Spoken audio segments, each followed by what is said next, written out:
Assalamualaikum warahmatullahi wabarakatuh. Saya Leni Fitriasari dari Prodi Psikologi Angkatan 2021.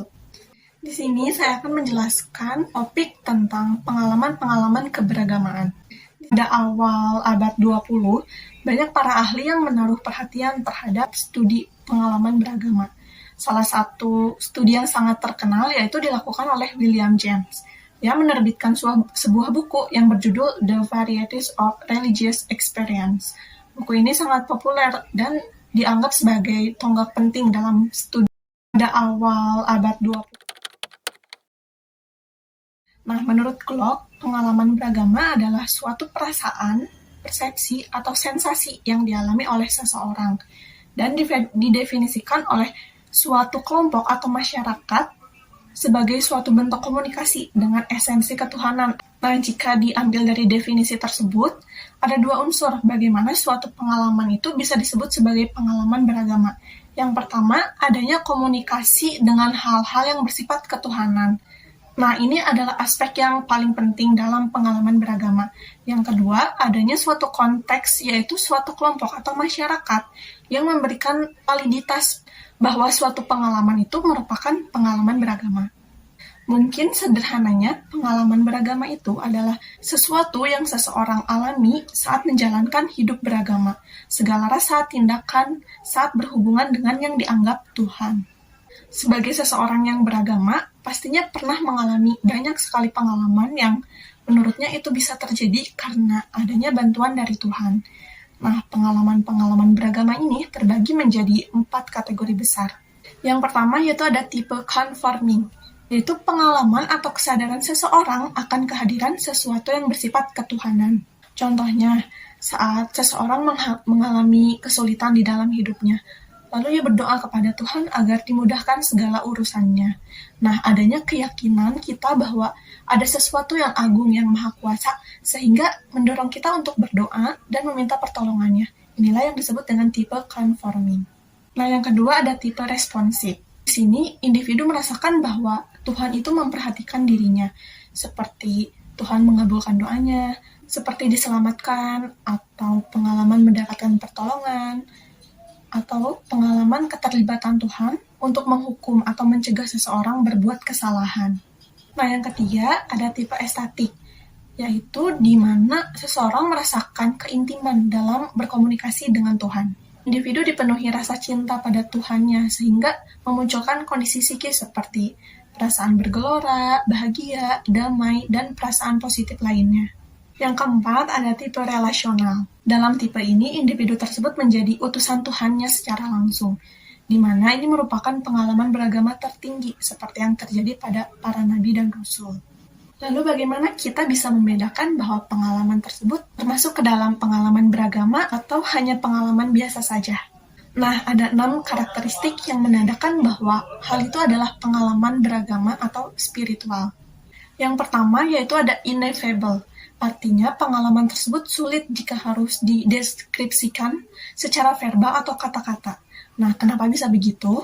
Karena pengalaman beragama itu biasanya cenderung terkait dengan aspek emosional yang biasanya sulit digambarkan secara utuh dengan kata-kata. Lalu karena adanya kedalaman spiritual.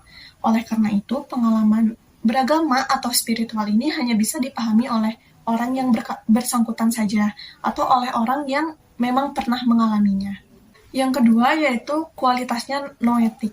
Artinya pengalaman ini tidak hanya memiliki aspek emosional saja, tapi juga kognitif. Nah, pengalaman beragama ini sering memunculkan sumber inspirasi, pengetahuan, dan pencerahan yang memberikan rangsangan bagi timbulnya ide-ide baru.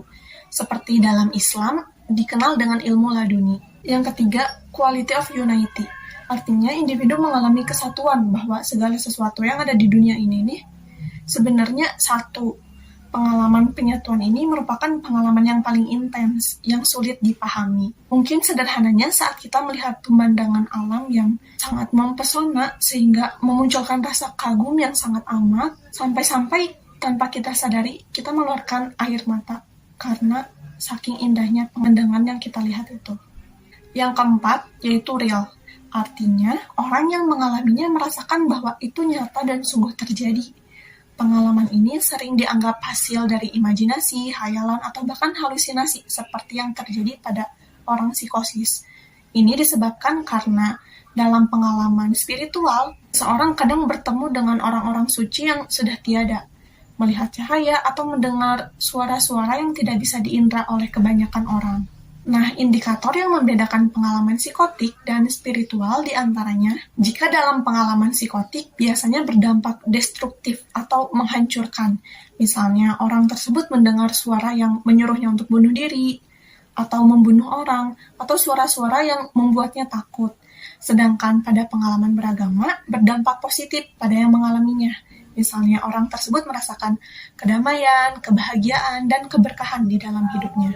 Yang kelima, yaitu ada timelessness dan spacelessness. Maksudnya adanya keterlepasan ruang dan waktu. Seperti yang terjadi pada nabi yang bisa melihat malaikat, atau juga ditunjukkan dengan pengalaman memasuki masa lalu, atau kita melihat apa yang akan terjadi di masa depan. Yang keenam, yaitu kualitasnya paradoksal. Artinya, orang tersebut sering membuat pernyataan yang kontradiktif atau berlawanan. Misalnya, ketika mendapatkan musibah, orang tersebut bersyukur. Dan sebaliknya, ketika mendapatkan rezeki, ia merasa takut. Nah, ini bisa terjadi karena menurut sudut pandangnya, di balik musibah itu ada rahmat, sedangkan di balik kesenangan kemungkinan ada ujian dan kesedihan. Yang ketujuh, bersifat pasif. Artinya, seseorang akan merasakan bahwa apa yang diperolehnya bukan hasil dari usahanya saja, tetapi ada rahmat dan berkah Tuhan yang memungkinkan itu terjadi. Selanjutnya ada pengalaman beragama saat orang-orang berzikir. Nah, dalam sebuah penelitian ditemukan bahwa orang yang berzikir dengan intens mengalami sebuah pengalaman-pengalaman yang mirip, di mana itu semua dikategorikan menjadi 4 aspek. Dalam aspek fisiologisnya, karena timbulnya gerakan otomatis saat berzikir, orang tersebut merasa bahwa dirinya itu disucikan, juga menimbulkan penyembuhan dalam dirinya. Dalam aspek sosial psikologisnya, seperti yang berkaitan dengan emosi, hilangnya rasa keakuan pada individu, juga pengalaman-pengalaman yang sulit diungkapkan dengan verbal. Dalam aspek parapsikologisnya, seperti gangguan dari makhluk halus, pengalaman melihat masa depan, dan pengalaman yang berhubungan dengan kesadaran. Nah, dalam aspek rohanian, mencakup penemuan kebenaran, keintiman dengan Tuhannya, dan peningkatan ritual ibadah. Sekian yang dapat saya sampaikan. Terima kasih sudah menonton.